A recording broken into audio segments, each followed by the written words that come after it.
Good morning. My name is Rayburn Lewis, and I'm the Executive Director and Senior Medical Director of the Ballard campus of Swedish Medical Center. And I want to welcome you this morning to another of the historic events surrounding Swedish Medical Center and the Ballard community. Welcome to our distinguished guests, members of our administrative team, our board of directors, our board of the foundation board, guests from the city of Seattle, our builder, partners in building, and honored members of our community of Ballard. Today's ceremony is going to start first with a little history. And in the 1980s, Ballard was an isolated town of Scandinavian fishermen and mill workers. I was right there with you, buddy. Yeah, sure. By 1925, Ballard became a thriving Seattle neighborhood with a rapidly growing population of young families. Community exploded with new schools, churches, shops, and homes, and residents desperately needed a hospital nearby. Determined to build one, neighborhood leaders organized a fund drive. Now, I said 1890. Does that sound familiar, how history repeats itself? Determined to build one, the neighborhood leaders organized a fund drive, selling over 1,100 hospital shares at $10 each.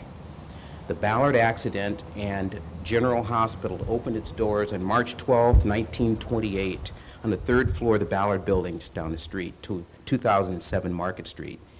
With room for only 30 patients, the little hospital struggled through the Depression, charging outpatients $5 for a plaster cast, $1 for a tooth extraction, open 24 hours a day.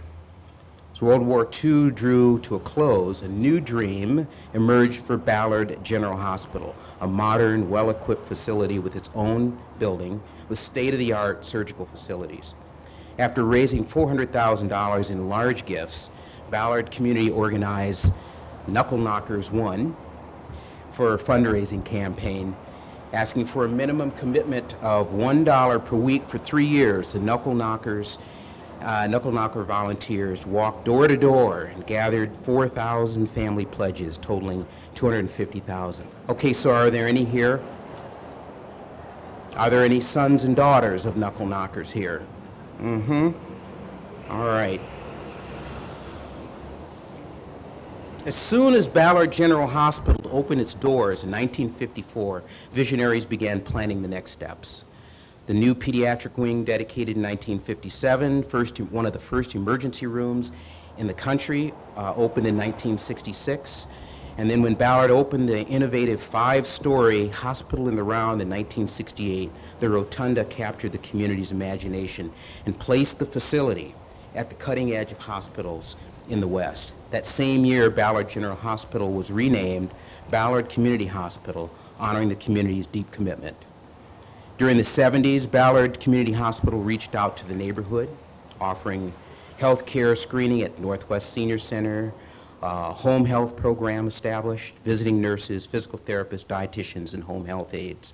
The hospital opened a 9-bed psychiatric unit and the Department of Nuclear Medicine, and then also constructed the Medical Plaza Building. By '79, however, more ambitious plans took hold. And on February 2nd, 1986, the Ballard community was invited to take a closer look at the brand new South Wing, the new patient care tower, and the growing hospital campus. Throughout the 80s, it continued to spread and expand with General Services Building, the Ballard Family Childbirth Center, Physical Rehabilitation Unit, the Care Unit, and the Layman Coronary and Intensive Care Unit. During this time of rapid growth, the hospital faced a series of financial struggles, and Knuckle Knockers 2 raised another $1 million. On July 1st, 1992, Ballard Community Hospital became the Ballard campus of Swedish Medical Center. and was dubbed, informally, Swedish at the locks by its employees. The past several years, we have taken on the task of the redevelopment of the Ballard campus with the recruitment of physicians and planning this new building, which we'll tell you a little bit more about as we go forward. So I'd like to introduce Dr. Rod Hochman, and the story goes a little like this. Rod came into town from Virginia with fresh eyes, no baggage, looked around town, looked at Ballard, and sat a bunch of us down in a meeting in the summer about 3 years ago and said, wow, things are really happening around this town, especially out there in Ballard. Have you been out there recently? There's stuff going on all the time. What's our plan? And indeed, before the summer's over, we had a plan, and the plan did not include closing. And so I would like to introduce our Chief Executive Officer, Rod Hochman, to speak with you a moment.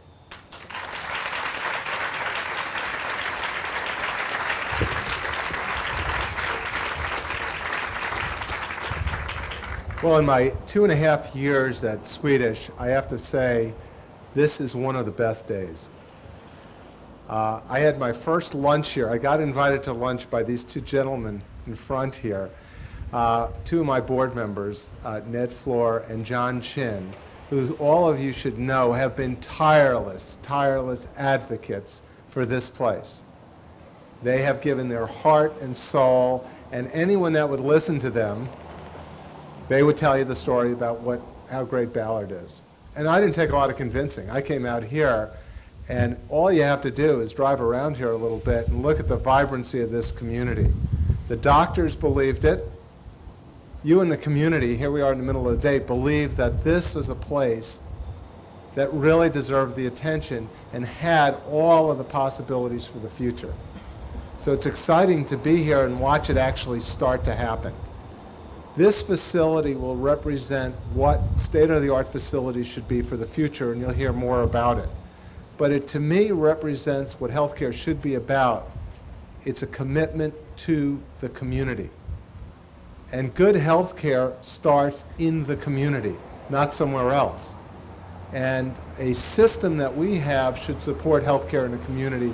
This facility, and this is really just the start of where we're going to be here. The growth that Rayburn has demonstrated in terms of doctors and wanting to come here, we've only scratched the surface. We're going to keep moving on that, and you're going to see an exciting, dynamic campus here in Ballard. I have to say, the board members at Swedish never lost their support for what was going on here. And I know Ned Turner. Ned, where are you? I know you're there. Ned's my historian. Ned, how many years on the board at Swedish? 39, and he never lost his faith in what could be done here. And Cheryl Gossman, where's Cheryl? And Cheryl is the head of our foundation, and her first question always is, how do we raise some money for projects like this here at Ballard? So it's all of the right things. This is all the right directions of where we should be. I am the biggest cheerleader for this community, for this project, and where we're going. And I want to be here when we cut the ribbon on the front door. So again, thank you so much for being here. And I guess I'm going to introduce Jennifer Graves, our super nurse executive. Come on up here, Jennifer. And I just also want to call out the work that Jennifer and Rayburn have done on this campus. They are true believers in Ballard, and they make it happen every day. So thank you.